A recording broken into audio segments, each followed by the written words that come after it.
grind evening. We're here in Krakow, Poland. Beautiful, beautiful, beautiful Krakow. It's absolutely unbelievable at Knockout, which is, I've never seen anybody crowd surf to Cynic, but I saw it tonight, and truly unbelievable. And we are here with Paul Masvidal from Cynic, who has said in the past that you experienced somewhat of an awakening just prior to recording Human with Death, that you started meditating. I'm just wondering what attracted you to that. Well, probably it was, I started pretty young because my mother's like a hippie.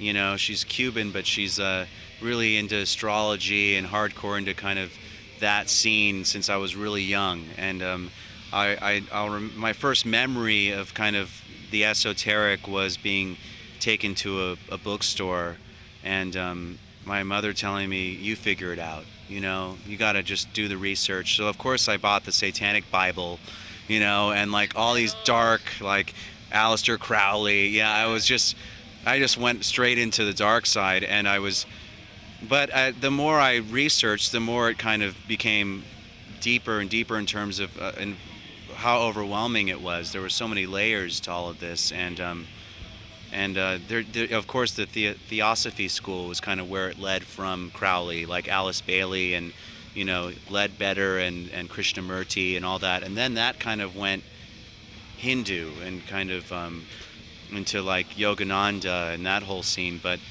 yeah, I guess it's just one of those things that I started pretty young, and by the time the Human era hit, I was like hardcore committed. You know, I knew that I had a practice, and I was meditating in, you know, bathrooms and stairwells at a really scary time to be in Europe, you know, especially Eastern Europe with death. It was pretty amazing, actually, and I keep saying how much Europe's changed, you know, since the early 90s, because especially like the metal scene and all that, I mean, it was really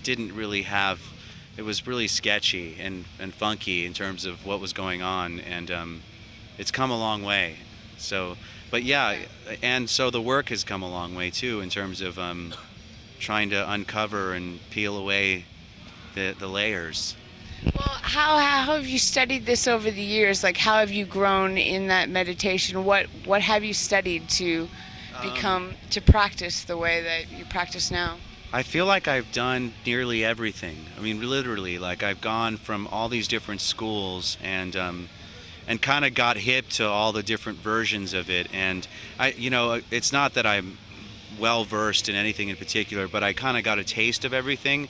And probably the past, I guess it's been 5-6 years now of pretty diligent Buddhist studies. And I got really into Tibetan Buddhism, and there's a teacher named Chogyam Trungpa who the Shambhala teachings and all that, and that became really, been kind of the meatiest practice for me in terms of the work.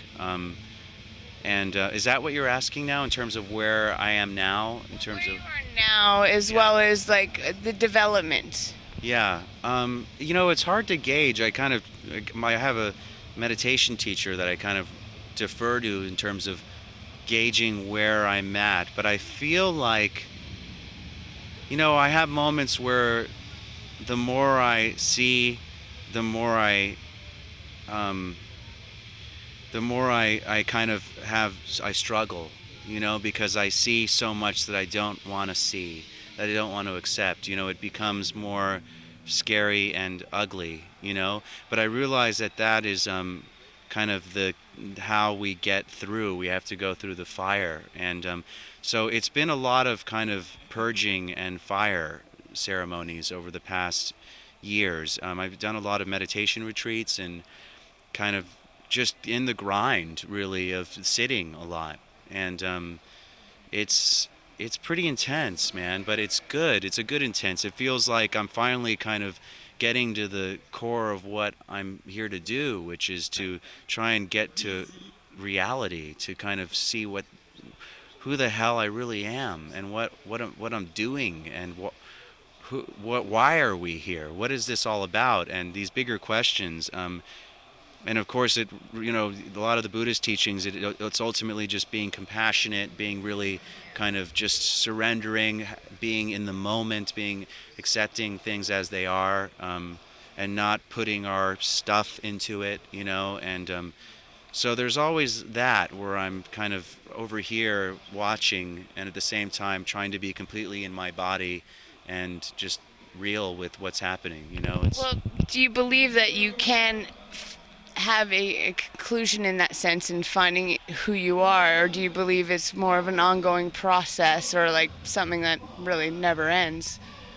I don't know, it's like there's various degrees of enlightenment, and perhaps, I've kind of maybe had moments where I've had a glimpse of a very pure state, and then you take 10 steps back and you're like, whoa, okay. And I know, according to at least a lot of the Buddhist schools, is they literally can gauge what degree of enlightenment you've had. They kind of, so it just keeps opening and opening. And I don't know that a fully enlightened person would be functional in society, really, because it's almost a sort of craziness in a sense of terms of being so raw, so open, so, it's, there's this kind of, which is, one of the constant arguments perhaps in Dharma talks, which is, how do we function in such a raw, vulnerable place? Because don't we need some level of armor to function, to be in society?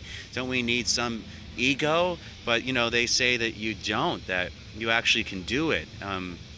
So I don't know. It's one of those things where sometimes I think I'm really far along, and then I realize I'm a complete beginner. And then I'm like, fuck, I have lifetimes to go. I hope not. And I kind of see myself later years kind of shutting it all down and maybe just sitting all the time, Yeah. just like going for it like hardcore because I'm done with the dance of life in terms of the external thing. So we'll see. It's just one moment at a time.